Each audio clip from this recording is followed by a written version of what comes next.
Eccoci, bentrovati, noi siamo qui pronti per la puntata del nostro podcast. Cercheremo di rispondere alle curiosità storiche che ci avete inviato. Cuffia, microfono e Davide Savelli qui con me con le vostre domande di oggi. Chiedilo a Barbero, un podcast di Cora Media e Intesa San Paolo On Air.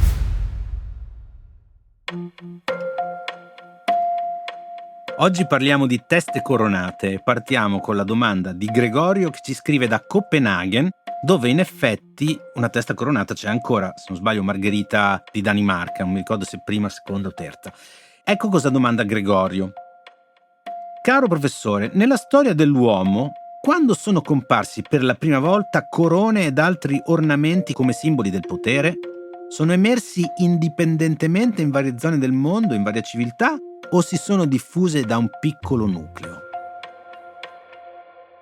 Beh, diciamo che le tre parole ed altri ornamenti allargano un po' troppo probabilmente la prospettiva, perché senza alcun dubbio in tutte le civiltà il potere ha avuto i suoi simboli, e molto spesso questi simboli erano dei copricapi.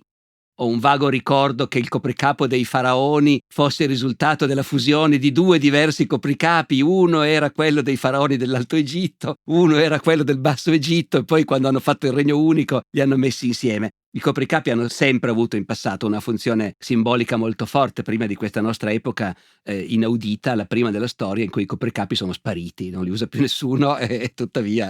Ma se ci limitiamo invece alla corona, che per noi occidentali è la rappresentazione più evidente della regalità, insomma, è uno di quegli oggetti basilari, no? Anche in quei giochi, che ne so, di carte dei bambini in cui devi indovinare un oggetto, la corona c'è sempre, è proprio una cosa radicata nel nostro immaginario.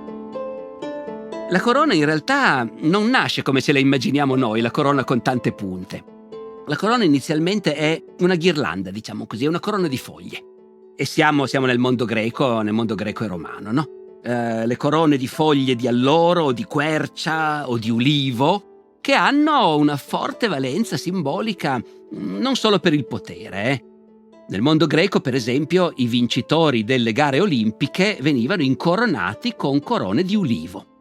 E devo dire che quando hanno reinventato i giochi olimpici moderni, i primi ad Atene nel 1896, hanno fatto anche un certo tentativo per reintrodurre come premio per i vincitori la corona d'ulivo. Poi, come sappiamo, abbiamo adottato altre forme di premiazione, invece la corona non ha attecchito in quel caso. I greci adornavano le statue delle divinità con corone di foglie. A Roma la cosa diventa sistematica, nel senso che loro hanno proprio tutto un sistema di diverse corone a seconda dei casi, come le nostre medaglie di oggi. C'era la corona civica, che era fatta di foglie di quercia, che spettava a chiunque avesse salvato la vita a un quirita, un cittadino romano. E poi c'era la corona d'alloro per i generali che celebravano il trionfo, e poi in generale per gli imperatori. Ora, naturalmente, gli imperatori a un certo punto la corona d'alloro cominciano a farsela d'oro, ma sempre imitando il rametto con le foglie. Quindi il punto di partenza è quello.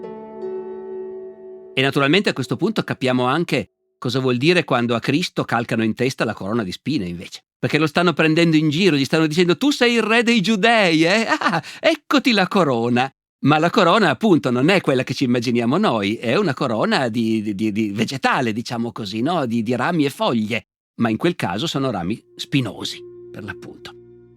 La corona, come la immaginiamo noi, con tutte le punte, in realtà la usano gli imperatori romani occasionalmente, già a partire da Augusto. Poi diventa molto di moda nel III-IV secolo, perché in realtà raffigura il sole. L'idea è che quelle che noi vediamo come le punte della corona sono i raggi del sole. E nell'impero romano, come abbiamo già detto credo anche in altri podcast, il culto del sole era radicatissimo nel III-IV secolo, e gli imperatori si identificavano col sole e lo facevano mettendosi in testa, li vediamo sulle loro monete, ma anche nelle statue dell'epoca era così, no? Mettendosi in testa questa corona radiata, appunto, con i raggi. Poi passa di moda anche quella, e nel tardo impero romano, da Costantino in poi, nell'impero cristiano, il simbolo che si mette in testa l'imperatore è una cosa che a prima vista sembra invece allontanarci dalle nostre corone, perché è il diadema, come lo chiamano, che però all'inizio è una cosa morbida, come dire, è una benda incrostata d'oro e di gemme, ma sempre una benda che ti allacci dietro. nelle raffigurazioni si vedono i due fili che pendono dietro la nuca, no? Quindi una cosa morbida, ma con un suo nome specifico, appunto diadema. Poi però col tempo questo diadema, anziché farlo con una fascia, con una benda di tessuto incrostata di gemme, diventa invece una serie di placche d'oro concatenate fra loro, un circolo d'oro solido. Se volete vederlo, andate a vedere Giustiniano nei mosaici di Ravenna, no? Lui porta in testa una cosa di quel genere, e quella in effetti per noi ormai è una corona. Come lo è la corona ferrea di Monza, di cui nessuno sa bene quando sia stata fabbricata, ma certamente prima dell'anno 1000, e che veniva usata per incoronare a re d'Italia gli imperatori medievali, e che userà anche poi Napoleone per incoronare se stesso re d'Italia, no? Ricordate la storia Dio me l'ha data, guai a chi la tocca. Ecco, la cosa notevole è che queste corone però appunto sono sì corone nel senso che sono oggetti solidi, metallici, cerchi d'oro ornati variamente, ma non con le punte. In realtà la corona con le punte nella realtà storica non è che si trovi tanto spesso, ecco. E come mai invece nel nostro immaginario e in quello dei nostri bambini la corona sia automaticamente quella con le punte è una cosa che devo dire non ho ancora scoperto. Eccolo là, questo è il nuovo quiz. Chiederemo anche questo ai nostri ascoltatori, come no, certamente. Allora, qui però deve esserci una Danish connection, perché c'è un altro ascoltatore, Fulvio, che ci scrive dalla Danimarca. Anche lui, quindi. E questa volta non precisa da quale città, quindi non sappiamo se è da Copenaghen, da Aarhus o da qualche altra parte. E ha anche lui, quindi secondo me la connessione è palese, la sua curiosità non è sulle corone ma sui gioielli. Gentile professore, scrive, mi chiamo Fulvio, vivo in Danimarca e lavoro nel settore della gioielleria. Siamo abituati a vedere nei musei monili di vario genere, dai denti di animali usati come ornamento ai gioielli delle varie corone europee. Ma dove, quando e perché è nata l'esigenza di creare e indossare gioielli? Cosa ha spinto l'uomo, a differenza di altri animali, a inventare questi oggetti accessori carichi di valore e significato? È molto interessante effettivamente l'osservazione a differenza degli altri animali, Qui veramente forse siamo davvero alla definizione dell'essere umano, perché sappiamo tutti che la storia che noi siamo l'animale che usa gli attrezzi va benissimo, però poi arriva uno scimpanzé più intelligente degli altri e prende un bastone e lo usa per pescare le formiche, mentre invece che io sappia, correggetemi se sbaglio, ma scimpanzé che si adornano in qualche modo il corpo non mi pare di averne mai sentito parlare ancora, no? E noi sì, invece, noi sì. E direi noi sì sempre, nel senso che tutte le società primitive all'età della pietra che noi abbiamo avuto modo di conoscere e di studiare praticano tutte molto sistematicamente l'uso degli ornamenti, no? E anche qui però bisogna vedere, è interessante che Fulvio dica i denti di animali usati come ornamento, no? Certo, tutti quanti abbiamo presenti nei musei antropologici o nei vecchi quadri di George Catlin che nella prima metà dell'Ottocento, no? Dipingeva i nativi americani, le collane di denti d'orso, le collane di denti di cinghiale, però ci sono anche, credo, tribù amazzoniche che il dente di alligatore se lo infilano nelle narici o nel lobo delle orecchie, deformando anche molto pesantemente la narice, l'orecchio. Per cui mi verrebbe da dire che in realtà qui c'è un continuum. Il gioiello non è soltanto ciò che ti metti addosso, ma è anche ciò che ti metti nel corpo. A volte proprio con lo scopo di deformarlo anche fortemente. E quindi ha a che fare anche col tatuaggio, diciamo così, no? E del resto non tutti i gioielli, anche i nostri. Certi li indossi e basta e li togli quando vuoi, ma gli orecchini invece, per gli orecchini devi fare il buco comunque nel lobo, no? E poi si arriva ai piercing. Quindi mi sembrerebbe di capire, ragionando su questa domanda, e giuro che non ci avevo mai pensato a queste cose in vita mia, tranne al fatto del tatuaggio e del piercing come modo per usare il proprio corpo, che diventa esso stesso un ornamento, no? Il supporto di un ornamento. E mi sono sempre detto che probabilmente le popolazioni primitive lo fanno perché, non avendo quasi nient'altro, usi il tuo corpo per ornare, il che potrebbe anche indurre a considerazioni strane su perché oggi i giovani usano di nuovo moltissimo il loro corpo, appunto, modificandolo con i tatuaggi o con i piercing come ornamento. Insomma, vabbè, questo lo lasciamo agli antropologi del passato e del presente, però certamente la risposta, Fulvio, è che appunto l'uomo fin dall'inizio ha avuto l'idea di ornarsi con elementi esterni che aggiungeva in un modo o nell'altro al proprio corpo. C'è una terza domanda che non è legata particolarmente a gioielli e corone. Ce la manda Manolo da Belluno, che scrive: per il mio lavoro so che Costantino Copronimo V regalò un organo a Pipino il Breve. Regalo originale, mi pare, aggiunge. Ecco, vorrei sapere qualcosa in più sui regali tra potenti del passato. In cosa consistevano principalmente, quali si ricordano come i più strambi o originali, eccetera, eccetera. Dunque, anche qui peraltro mi viene voglia di divagare un po' prima di cominciare, perché, come dire, Manolo cita Costantino V, copronimo, così come se niente fosse. Allora, adesso non ci facciamo prendere la mano, non è un quiz, non vincerete niente, però sappiate che Costantino V non era popolare nell'impero bizantino, perché era stato protagonista della grande lotta iconoclasta, cioè quella campagna, come dire, con buoni fondamenti teologici, ma in realtà di fatto molto scriteriata, con cui gli imperatori bizantini a un certo punto vollero proibire alle chiese di avere delle immagini sacre, facevano distruggere i crocifissi e così via, no? L'iconoclastia. Costantino V fu il protagonista di questa campagna e venne puntualmente soprannominato dal clero dell'impero copronimo. Andate a vedere che cosa vuol dire. Dopodiché, sì, l'imperatore regalò l'organo a Pipino il Breve. Confermo, lo dicono gli annali del regno dei Franchi. Nell'anno 757 l'imperatore Costantino mandò al re Pipino, con gli altri doni, un organo che arrivò fino in Francia. Il che sembrerebbe implicare che a volte i regali si perdevano per strada, insomma. Quella volta lì è arrivato invece l'organo. Che tipo di organo fosse esattamente, questo lo sa Manolo per il suo lavoro, naturalmente, ma comunque la cosa significativa è questa, che i regali tra potenti, almeno nel Medioevo, specialmente nell'Alto Medioevo, erano, come dire, facevano notizia, ecco. Gli annali del Regno dei Franchi, per chi non lo sapesse, sono il riassuntino di cosa è successo di importante quest'anno. E in molti anni all'inizio sono un riassuntino di 3 righe. Cioè, il re, cosa c'è di importante da dire? Il re ha trascorso la Pasqua in quel posto, ha fatto la guerra quell'estate e il Natale era in quell'altro posto. Il sacro e la guerra, questo è. 3 righe. Ma gli annali sentono il bisogno di dire che l'imperatore Costantino ha mandato l'organo. Questo vuol dire, intanto, che siamo in un mondo povero, specialmente qui in Occidente, mentre invece i bizantini hanno tante meraviglie, e quindi quando arrivano queste cose ci si meraviglia e come. E poi è una cosa politicamente importante. Se ti mando un regalo del genere è un segno di amicizia, non proprio di parità, perché diciamo che a quel punto il gioco è: io ti faccio dei regali che tu non saresti mica capace di fare dei regali come quelli a me. Quindi ricevere un regalo particolarmente sontuoso è una cosa molto gratificante, però ti mette anche un po' in crisi, perché adesso glielo dobbiamo rifare noi il regalo e non saremo mai all'altezza. Ed effettivamente la storia dei re franchi e poi di Carlo Magno imperatore è tutta punteggiata da questi scambi di regali che sono un sottile linguaggio politico, sottile, neanche tanto sottile poi in realtà alla fine.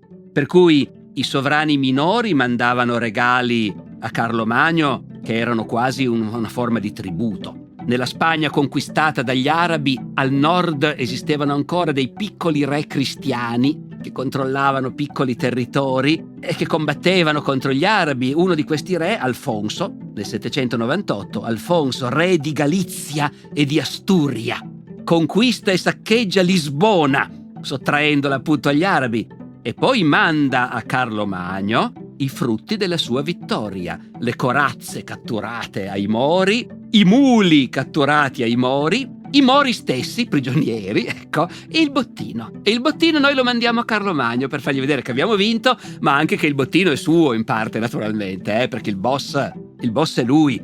E invece tra pari ci si scambiano regali per far vedere: sì, siamo pari, però guarda un po' cosa ti mando io. E lì la grande saga è quella dei regali del califfo, naturalmente del califfo Harun al-Rashid, califfo di Baghdad. Contemporaneo di Carlo Magno, loro vanno d'accordissimo perché sono lontani. Carlo Magno ha i suoi problemi con i Mori di Spagna, ma con il califfo di Baghdad non c'è un problema al mondo. Il califfo controlla Gerusalemme, piena di chiese cristiane e di pellegrini cristiani, quindi si fanno sempre dei begli accordi col califfo, siamo amicissimi, e lui protegge i pellegrini cristiani e ci scambiamo regali. Però, appunto, reggere il confronto con i regali del califfo è veramente dura e alcuni di questi sono proprio, come dire, fanno la storia. Come quella volta che Carlo Magno manda al califfo un suo inviato, Isacco Giudeo, e il giudeo Isacco torna dopo 4 anni, ci ha messo 4 anni per arrivare a Baghdad, fare la sua ambasciata e tornare indietro, e torna indietro e arriva la notizia, è sbarcato a Porto Venere Isacco Giudeo con i regali del sultano, fra i quali si scopre l'elefante. Il califfo ha mandato l'elefante. E c'è tutta la storia di come arriva l'elefante. Isacco era inverno, non ha potuto passare le Alpi, ha passato l'inverno a Vercelli, città a me cara per tanti motivi, ci insegno. L'elefante quindi è rimasto a Vercelli. E poi l'anno dopo, quando si sono sciolte le nevi, hanno passato le Alpi. E nel luglio dell'anno dopo, finalmente, venit Isaac cum elefanto. Isacco è arrivato con l'elefante ad Aquisgrana. E il nome dell'elefante era Abul Abbas.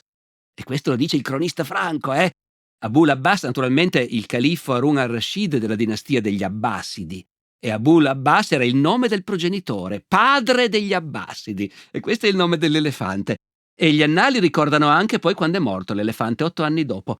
8 anni dopo il re faceva la guerra in Germania e quella volta lì, durante quella campagna, l'elefante che gli aveva mandato il califfo Aaron, Rex Sarracenorum, Harun, re dei Saraceni, l'elefante che aveva mandato Aaron è morto di morte improvvisa. E questa è una notizia degli annali.